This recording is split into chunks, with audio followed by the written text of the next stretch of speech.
Hello, my name is Melinda. I am a licensed funeral director and embalmer. I am a specialist in extensive restorative art, oversized cases, long-term storage embalming, wasting illness embalming, and embalming for straight cases for the most natural results possible. I was part of a team that was ranked #1 out of over 2,500 funeral homes per family ranking for appearance of the deceased. I am also a fine artist. I painted that, and I am attempting to do a series on embalming techniques, tips, and tricks for, I guess, the general good of the embalming world, if you are so inclined as to be interested in what it is that I am doing. So, my #1 most basic rule I follow is change, no features. So, what do I mean by that? Well, when we look at a person, their features are how we recognize them.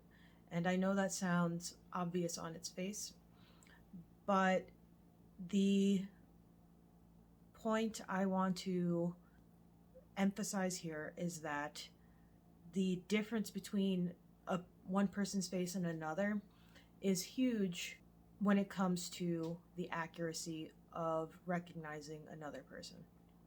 I'm going to use caricatures as an example first. Now, caricature as an art form is meant to emphasize the most noticeable or recognizable features of a person. Let's look at Mark Twain and Albert Einstein in caricature. These two men look extremely similar if we are just going off caricature alone. Basically indistinguishable when we are taking in their features kind of as a monolith. They both have a shock of wild white hair, really bushy eyebrows, eyes on the smaller side, a larger nose, and this big recognizable mustache. And again, with these main features, they kind of look the same, right? If we're glancing over them quickly. If we take pictures of them, photos of how they would have looked in life, or how the human eye would recognize them, side by side, we now see that these are two vastly different people, recognizably different people. Even though they share a lot of the same traits, they are distinct from one another. And my point here is that these are the tiny differences that make these two individuals recognizable.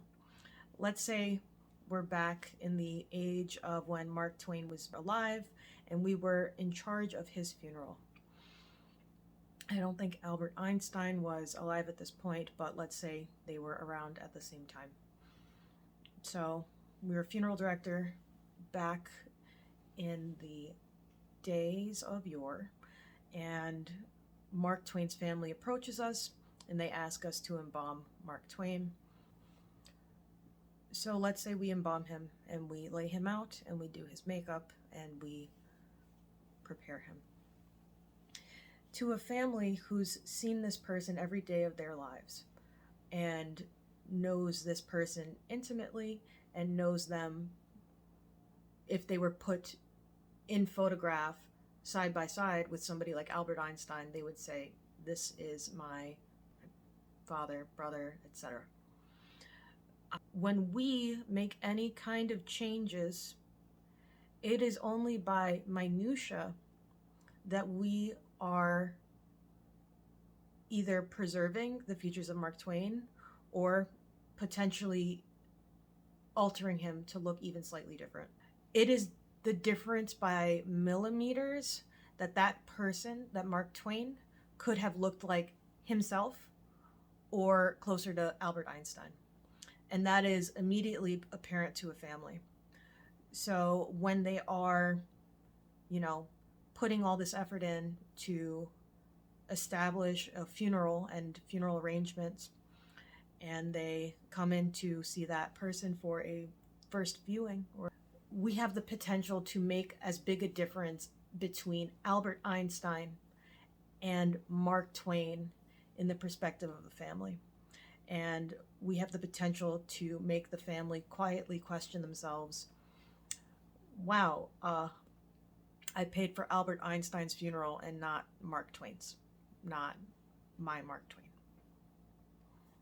Even see this with plastic surgery, especially back in the 90s when plastic surgery was gaining more traction and more visibility, and we also had more pictures in media.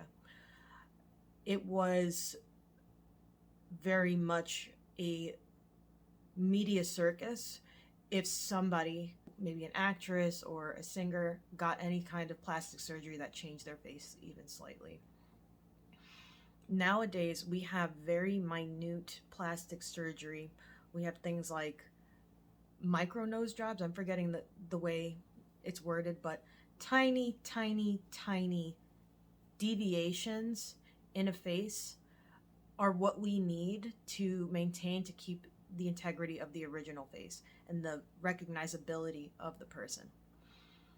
If we were to look at, back to the 90s and 2000s example, it was very apparent to everybody when a celebrity who was constantly in the public eye, who we all recognized and saw with regularity, when that person got any kind of plastic surgery. And what would have been the difference? Somebody with like a pulled up cheekbone,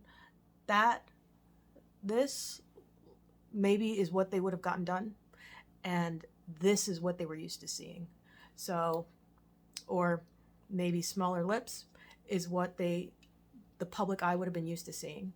And if somebody got really overdone lip fillers, it's now a different face. There are definitely public celebrities who we talk about their plastic surgery all the time, and what is the difference from this to this, from a thinner mouth to full lips?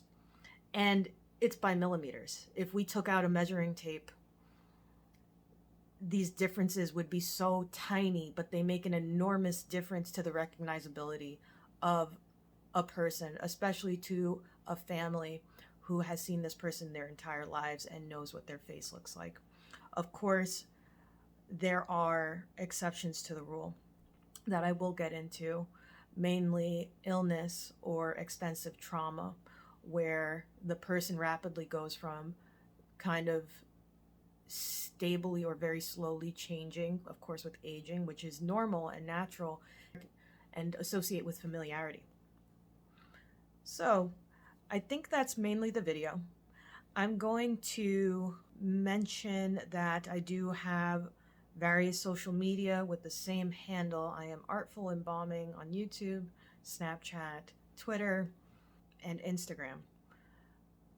So please follow me on there. I am Artful Embalming, and we're going to continue this series. Feel free to leave comments down below and we can have a discussion. Follow me if you want to, and I'll continue going into these super, super tiny details if you're interested in learning about them. I do believe that they make an enormous difference. So hopefully you found this helpful and you've learned something. Thank you for watching. I hope you have a great day. Goodbye.